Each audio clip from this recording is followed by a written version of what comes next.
Bismillahirrahmanirrahim. Untuk lebih memahami mengenai pengukuran waktu kerja dengan stopwatch, mari kita masuk ke contoh kasus dan pembahasan. Tabel berikut menunjukkan hasil penelitian pendahuluan yang digunakan untuk menentukan waktu baku di suatu perusahaan, yaitu sebagai berikut. Nomor 1, pekerja yang diamati, pria, pengalaman kerja 5 tahun di perusahaan dengan skill bagus dan dapat diajak kerjasama. Sikap kerja, berdiri dengan tegak, depan meja kerja dengan pandangan yang hampir terus-menerus. Gerakan kerja normal, tenaga yang dikeluarkan ringan. Kondisi lingkungan kerja, pencahayaan baik, tetapi temperatur cukup tinggi 29 derajat Celcius, ventilasi kurang baik, tidak bising, tidak ada getaran, dan tidak ada bauan-bauan menyengat. Selanjutnya dilakukan pengukuran waktu untuk elemen pekerjaan. Di sini saya ambil contoh simpel, yaitu menyiapkan elemen kardus sebanyak 12 kali atau 12 siklus menggunakan metode jam henti continuous yang hasilnya sebagai berikut. Nah, yang ditanyakan pertama adalah berapakah waktu elemen, lakukan uji statistik, hitung waktu normal dengan menambahkan penyesuaian menggunakan metode Westinghouse, dan keempat, menghitung waktu baku untuk pekerjaan menyiapkan elemen kardus. Nah, untuk menentukan waktu elemen, yang pertama adalah lihat di tabel pengamatan tadi dari 12 siklus. Kemudian kita breakdown ya, karena continuous, siklus pertama 10,2 ya, kemudian 20,7 misalkan. Nah, itu di sini 10,5, 10,2 ditambah 10,5 kan 20,7 dan seterusnya. Ini adalah R menunjukkan waktu reading, kemudian T menunjukkan waktu elemennya. Waktu siklus rata-rata berarti kita jumlahkan dari 10,2 tambah 10,5 dan seterusnya sampai 10,9 kita bagi dengan 12 menghasilkan 10,77 detik. Jika data waktu siklus ini berdistribusi normal dengan tingkat kepercayaan 95% dan tingkat ketelitian 9%, maka waktu siklus rata-rata ini nanti digunakan sebagai dasar untuk menghitung waktu normal. Maka kita perlu melakukan uji kenormalan.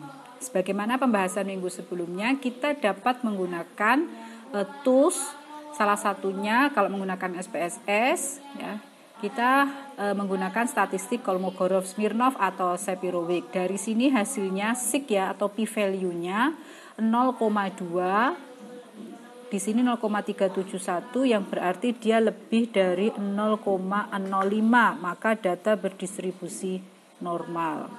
Atau bisa juga dicermati dari grafik normal QQ plot. Nah, kalau data nanti ternyata tidak normal, bagaimana? Salah satu solusinya adalah menambah banyaknya siklus pengamatan. Selanjutnya, melakukan uji keseragaman. 12 data dibagi menjadi 4 subgrup, sehingga terdapat 3 data per subgrup. Kita jumlahkan untuk tiap subgrup, kemudian rata-rata. Jadi 10,2 ditambah 11,5 ditambah 12 dibagi 3 sama dengan 33,7, lalu kita bagi 3 menghasilkan rata-rata subgrup 11,23. Kemudian rata-rata keseluruhan 10,77, deviasi standar cek rumus sebelumnya hasilnya adalah 0,617.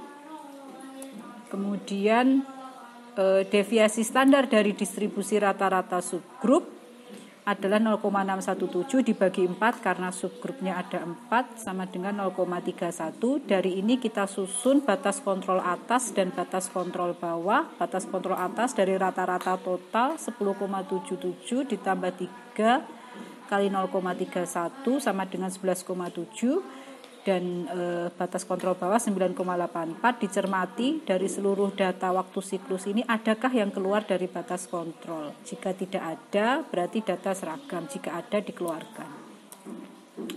Yang terakhir adalah melakukan uji kecukupan. Nah, karena menggunakan tingkat kepercayaan 95% dan ketelitian 5%, maka kita menggunakan rumus yang ini. 40 diperoleh 4,81. Nah, sedangkan kita di sini mengamati 12. Berarti 5 lebih sedikit ya, 12 sudah cukup.